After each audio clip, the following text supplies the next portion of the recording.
Hello, everyone, and welcome to Conversations in the Future of Work, where we invite leaders, coaches, and researchers to share their thoughts on where we're going in this new world of work and how to best prepare. Today, I'm joined by the incredible Rosemary Ravinal, who is an executive bilingual speaker coach and works with leaders all over the world.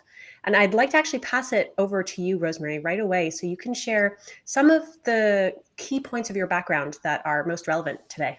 Yes, thank you for the opportunity to be with you today.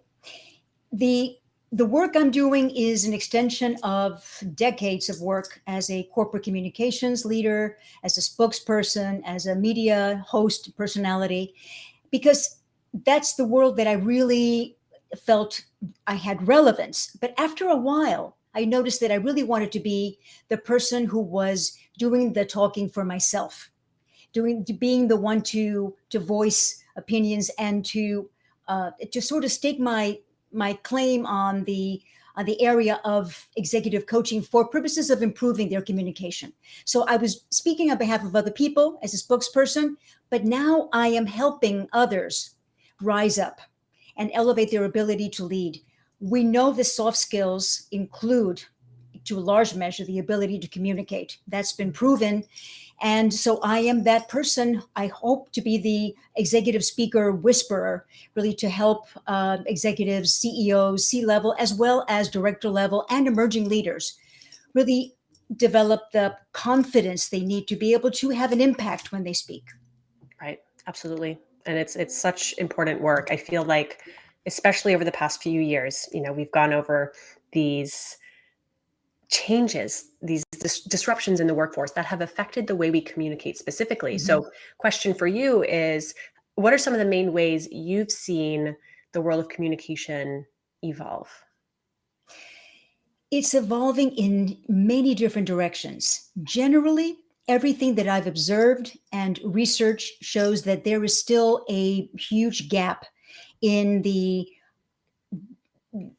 ability to actually move the needle in terms of profit, productivity, um, retention of employees, or ability to recruit.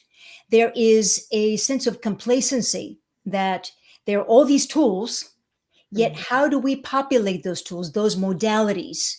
How do we step up and toggle between a virtual meeting with a team, a follow-up email, a Slack message, a text? How do we use those with knowledge and real awareness that they each have a different purpose? And then one big lag in the research, as well as the observations that I've made over the last few years, is that people have disfluency when it comes time to speak. They can write emails, write proposals and presentations, not necessarily give them properly, but they can do this, but they lack the ability to articulate person to person, to Mhm. build those human bonds that really Right. hold organizations together. Right, right. And I love that disfluency point, right? Because Mhm. yes, you work with leaders who are multilingual and who, in some cases, English may be the second language. But I think across the board, right, there's this new concept I've been considering called in person virtual fluency, Mhm. which helps specifically for that live human to human Mhm. conversation, helps people switch seamlessly between, okay, here I am in my home office connecting over video, and now here I am on a stage in front of hundreds of people.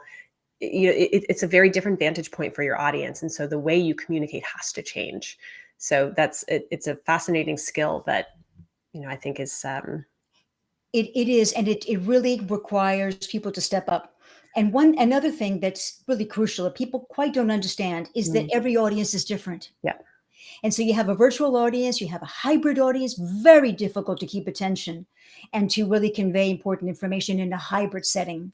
You Hmm. really have to have a totally different approach to hybrid meetings.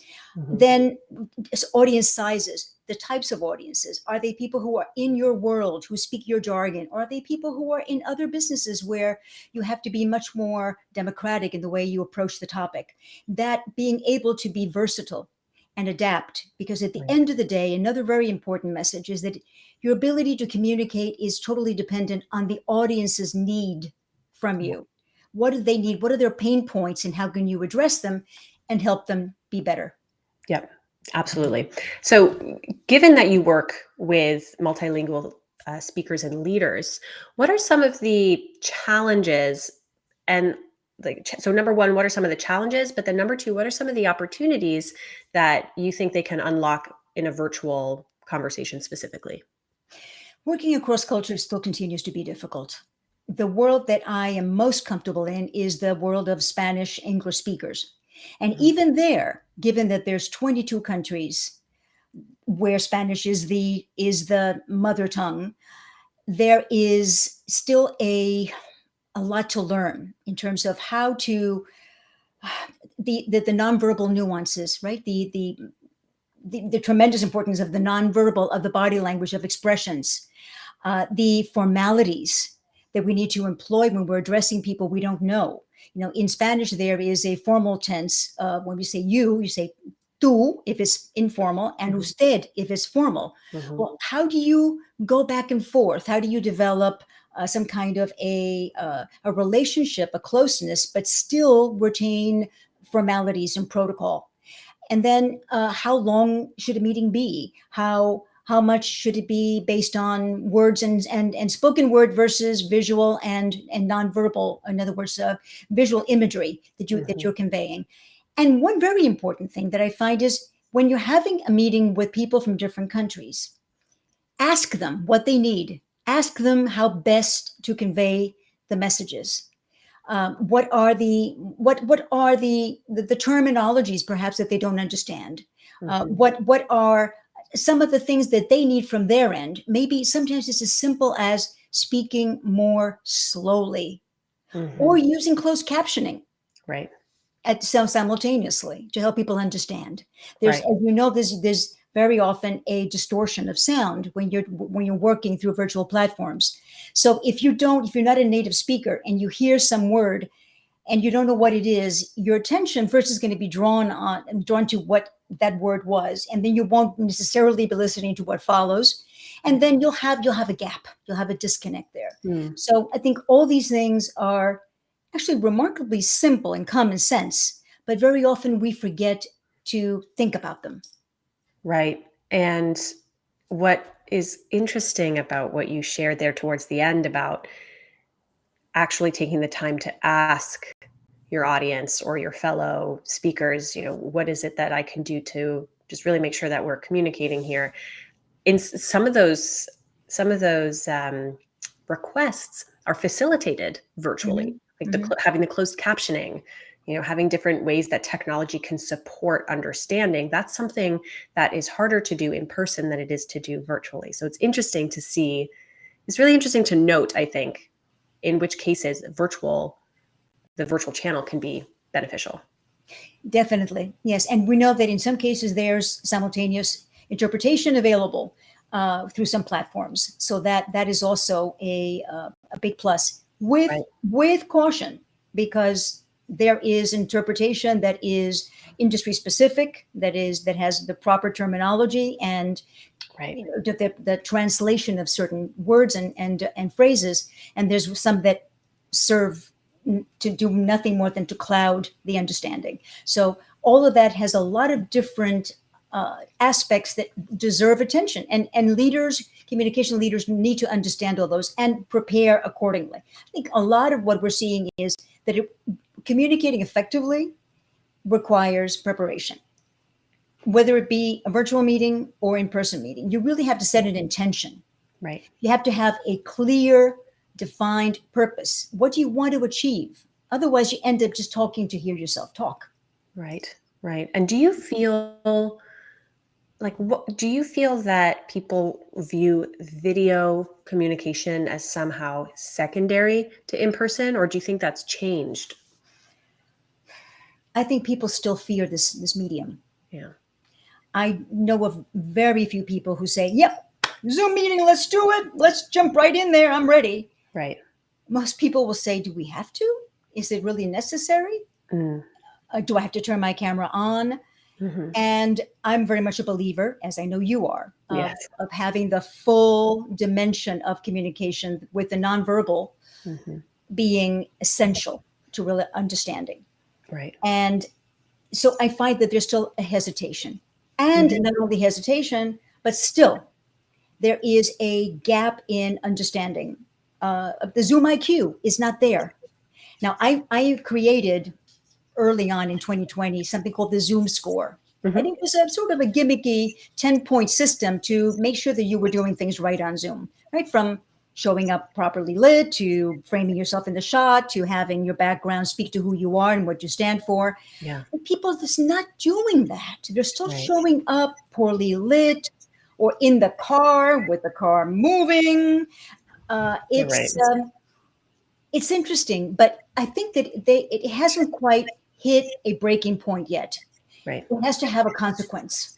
When these glitches or gaps in understanding start to really have an impact on the bottom line, on many different factors in business, credibility, authority, then people will start to adapt. But it's been very difficult to get people to really step up to embracing this and doing it properly. For example, would you send an email that has misspellings in it? Now, today it's rather difficult because AI is usually correcting it for us. But Mhm. would you send something that is poorly written, that is incomplete, that has typos? You wouldn't put your name on something like that. Mhm. Similarly, would you show up and do your version of an email in a virtual presence? Would you do that? No, no. So if you know that everything that you do Yeah. is speaks to your reputation, your brand, then people might start to take this more seriously. Right. Yeah, no, I agree 100%. I always feel like when we're in conversation, it's like the same. We're living such a similar experience. At Virtual Sapiens, we do a lot of work with helping people get access to that feedback more easily and more consistently. So with that, I'd like to actually turn to some technology questions and Hmm. Hmm. specifically because I know you're an amazing champion of really trying out technology and AI and Hmm. seeing Hmm. how it can support your work. So where do you see like where does AI come into this conversation for you? It's interesting. It's here to stay clearly, and with Virtual Sapiens you're doing amazing work, really showing people, giving them a metric of how they're performing based on proven standards. So congratulations for that. The Thank you. world needs your services more and more. AI is sort of, it's a love-hate relationship, right? Yeah. We have it already installed in the software we use every day, but there is no substitution for the human element. And when it Mhm. comes to to language models, to replicating our images, our likenesses, and having avatars that do our bidding, that's where I think is really breaks down. I think people are now developing a higher standard of really wanting to have the authenticity of knowing that the source was a human being. Yes. And so there needs to be a time and a place for everything. When you have a voice recognition on a call center, you're calling your credit card, you have a question. Mhm. Invariably, you are going to be, your voice is going to be answered by a mechanical voice, right? By an artificial voice, who's going to interpret what the nature is of your query and try to expedite that without sending you to a live representative, which Mhm. is more costly to the company. Yeah. But that after a while starts to really become an aggravation because you want to speak to a live person who really is going to listen to your situation. This is Mhm. not a transaction. Maybe it's a Right. complaint. Maybe it's a problem. And you want to have a dialogue with someone. And Mhm. so increasingly there is even with telemarketing, forget about telemarketing, where you hear a voice saying, hello, hello, this is Sally. And, Yeah. and you say, oh, what a sweet voice. Then Yes. you realize that it's a chatbot. So there's a time and a place, but I think what we're finding is that there is more of a recognition that the human voice, that the quality of empathy that Mhm. comes from human connection is incomparable, irreplaceable. There's Right. no substitution for that. And I hope that as business leaders recognize that there needs to be a lane carved out for that face-to-face, human-to-human, then perhaps they'll start to invest more in helping people do it better and recognize that everyone has the potential. We're just simply never taught, or sometimes we're not incentivized to do this properly. Right. Absolutely. And everything you're saying just points to the critical nature of your work, right? Because if now we're starting to compete with the much more scalable, much more cost-effective kind of avatar AI bot version of conversation, we as humans have to make sure that we've developed the skills of empathy, rapport building, trust, and that the way we show up really is in honor of that. Just the other day, I was speaking with a large technology company, and they were like, "Oh, well, would you consider just using the technology to fix the problem itself instead of trying to help the human build a new skill?" And I was like, we are gonna like at Virtual Sapiens, we're focused only on helping humans become more human and develop those beautiful aspects of our humanity. We're not interested in kind of deep faking and providing you with an avatar so you can go to the bathroom while your avatar kind of connects with this person that you're trying to build a relationship with. But I think the verdict is still out. We'll see where the world goes. It's kind of we're kind of teetering on an interesting edge. I believe that it's going to be again, there's going to be more of a call for the soft skill. I'm seeing it in the number of requests that I get for coaching. I'm seeing it in the various pods on LinkedIn that I belong to where these topics are discussed. I'm seeing it in Toastmasters, increasing membership in Toastmasters, for example. People are recognizing that they need to be able to not only build confidence, but actually know that they have something important to say. Right. And it's and I think it's something that Gen Z, I'm hopeful that the newest, youngest generation is recognizing now that they cannot communicate through devices alone, that they're going to need to be able to do that interview for college admission, for an internship, for a grant, even for a marriage proposal. And I'm finding more and more people are coming to me, parents asking me to help their 19, 18-year-old child be able to do an interview properly, with all of the proper body language, looking at the camera or looking face to face and having the poise, the posture, the presence to really say, I'm the candidate. I'm the one you should select. I'm a future leader. And you say that with all of you, Yes. and including the tone of voice. So I'm hopeful that those requests are an indication that there is an increasing awareness of the importance of bringing that to future generations. Right. Absolutely. Well, honestly, I mean, you say it so succinctly, and with that, I think we'll wrap this conversation up for today. But I'd love to thank you, Rosemary, for being here. And where can our audience connect with you or just hear more about you and all of your thought leadership? RosemaryRavinal.com. It's my website. You'll see links to my TEDx talk, which is about slay the dragons of bad communication. And that lays out actually a formula for how to overcome your obstacles. And you'll see my YouTube. You'll see my blog. You can subscribe for weekly blogs. And this week, actually, I have one about eye contact, which I know that you are very, very keen on that, obviously, through Virtual Sapiens. So please follow me. And thank you for the opportunity to share my message. Thank you for the work you do, Rachel. And I hope to be invited again. Awesome. Wonderful. Well, thank you, Rosemary. And thanks to everyone for listening.